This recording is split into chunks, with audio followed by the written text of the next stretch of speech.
Halo teman-teman, selamat datang di kanal saya. Kali ini kita akan membahas tentang swasembada pangan. Sebuah isu yang sangat penting, mengingat kebutuhan pangan adalah kebutuhan dasar setiap manusia. Lalu bagaimana dengan Indonesia? Mampukah kita mencapai swasembada pangan? Sebelum kita terjebak dalam rasa pesimistis, atau justru terlena dalam optimisme yang semu, mari kita gali lebih dalam. Kita akan mengupas tuntas berbagai fakta mengenai swasembada pangan.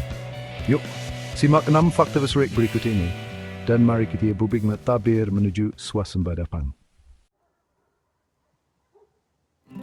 Sering mendengar istilah swasembada pangan, tapi tahukah kita apa sebenarnya maknanya? Swasembada pangan bukan sekadar jargon penghias pidato. Ia merupakan sebuah kondisi ideal di mana sebuah negara mampu memenuhi kebutuhan pangan seluruh rakyatnya, bukan hanya dari segi kuantitas, tetapi juga dari segi kualitas, dan yang terpenting, semua itu berasal dari hasil produksinya sendiri. Ini berarti kita tidak lagi bergantung pada impor. Kita mandiri berdaulat di atas pangan sendiri. Tahun 1984 menjadi tonggak sejarah bagi Indonesia. Di tahun itu, Indonesia berhasil mencapai swasembada beras. Sebuah prestasi gemilang yang diraih berkat kerja keras petani, kebijakan pemerintah yang tepat sasaran, dan juga dukungan dari berbagai pihak. Namun pencapaian ini bukanlah akhir dari segalanya. Tantangan terus bergulir, dinamika global terus berubah, dan pertanyaan besar pun muncul, mampukah kita mengulang kesuksesan masa lalu? Bicara swasembada pangan, jangan hanya terpaku pada beras. Ingat, pangan bukan hanya nasi. Ada banyak komoditas lain yang juga tak kalah penting. Jagung, kedelai, gula, daging, ikan, dan berbagai jenis buah dan sayur, semuanya adalah bagian tak terpisahkan dari kebutuhan pangan kita. Maka mewujudkan swasembada pangan berarti juga harus mampu memenuhi kebutuhan seluruh komoditas tersebut.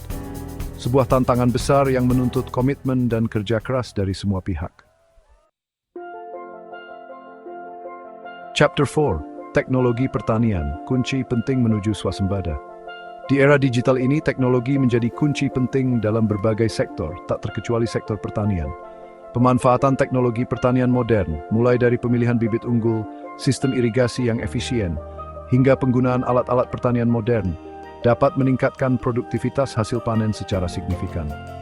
Namun sayangnya, akses terhadap teknologi ini masih belum merata. Dibutuhkan peran aktif pemerintah dan berbagai pihak untuk pelaksanaan teknologi pertanian dapat diakses seluruh petani di Indonesia. Chapter 5. Tantangan menuju swasembada ketika alam bersuara. Perubahan iklim global menjadi ancaman serius bagi sektor pertanian di seluruh dunia, tak terkecuali Indonesia. Cuaca ekstrem, banjir, kekeringan, dan serangan hama penyakit menjadi momok bagi para petani. Diperlukan langkah antisipasi dan adaptasi yang tepat untuk menghadapi tantangan ini. Peningkatan riset dan pengembangan varietas tanaman yang tahan cuaca ekstrem, serta sistem peringatan dini bencana alam, menjadi krusial dalam menjaga kestabilan produksi pangan nasional. Chapter 6. Aksi nyata, peran pemerintah dan dukungan untuk petani.